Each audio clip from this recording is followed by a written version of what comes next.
Hello everyone and welcome to this week's Tanks Encyclopedia report. We have been quite busy this last week.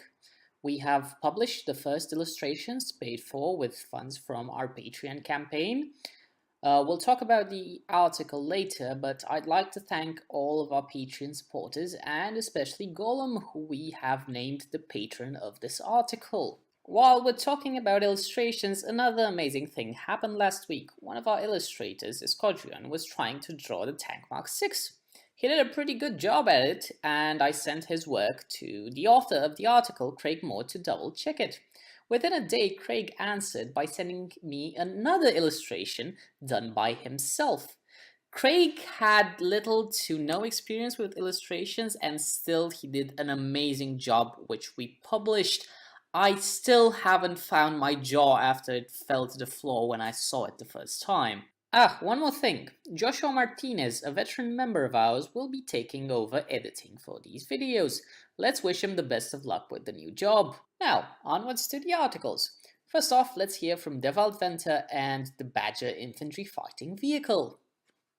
The Badger infantry combat vehicle is the latest major military acquisition by the South African National Defence Force, who is set to receive 244 vehicles in 5 variants. Based upon the finished Patria armoured modular vehicle, the Badger is the end result of 70% local content and innovation. The Badger makes use of the light combat turret and can be armed with a variety of primary weapons such as the Dewald 30mm dual feed linkless cam gun, 60mm DLS breech loading water-cooled mortar, 12.7mm machine gun, or the Dewald Dynamic Ingwe laser-guided beam riding missile. The suspension system makes use of hydro-pneumatic struts, which allows for true independent wheel movement over rough terrain, thereby dramatically increasing the stability of the vehicle, ensuring a smoother ride for the occupants. The Badger features a dual-hull design to enhance survivability against kinetic and high explosive anti-tank projectiles, and is rated against 30mm armor-piercing fin-stabilized discarding sabot rounds over the frontal arc and 23mm armor-piercing rounds around the remaining hull. The roof is rated against heavy artillery blast and fragmentation. According to Dewald, the first battalion of 88 vehicles will be completed in 2019. The entire production order is set to be completed by 2022. Thank you, Dewald. The illustrations have been done by David Bokele. And now let's hear from Leander Jobse and the sure-to-be mispronounced Koloho Senka. In the year 1921, the German company Hanomag developed a tractor called WDZ-50. Joseph Vollmer, known for his tank design from the First World War, developed a wheel-cum-track system based on this chassis. The Czechoslovak army, interested in both the tractor and the wheel-cum-track system, ordered the rights to produce this design domestically. The company Breitfeld Daniec, which would later merge into Českomoravská Kolben Daniec, had to build 2 tractors, with support from the companies Ringhove and Laurin Clement. Both were ready in 1924, but one had to be scrapped shortly after production.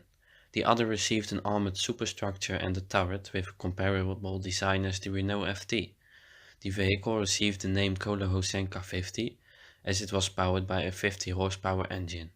Koloho-Senka is a merge of the 2 Czech words kolo and hosenka, which mean wheel and caterpillar track respectively. The Czechoslovak army wasn't impressed at all by the performance and rejected the vehicle. A second attempt was made in 1927, called Koloho-Senka 60, after the 60 horsepower engine. The prototype was bought by the army, but no more were ordered. The last attempt was made in 1929 and was called the Koloho-Senka 70, but this vehicle was rejected again. Allegedly, this vehicle was also examined by the Italian army. The Koloho-Senka project can be seen as the birth of Czechoslovak tank design. Many more designs would follow. Thank you, Leander.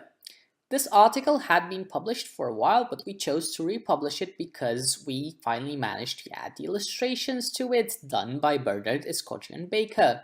The illustrations were paid for from Patreon funds, and we'd especially like to thank the patron of this article, Gollum. Before we wrap up, let me say that we have received a scan of a historical photo from Mr. Bronson. The photo shows a Polish C2B tractor being passed by several German trucks. If you have any historical photos in your collection, or you have taken any photos of tanks and you'd like to share them, please do so in the comments. That would be all for this week. Don't forget to check out our website, like us on Facebook, or consider donating on our Patreon page. Until next week, Lucian out, and keep us in your sights.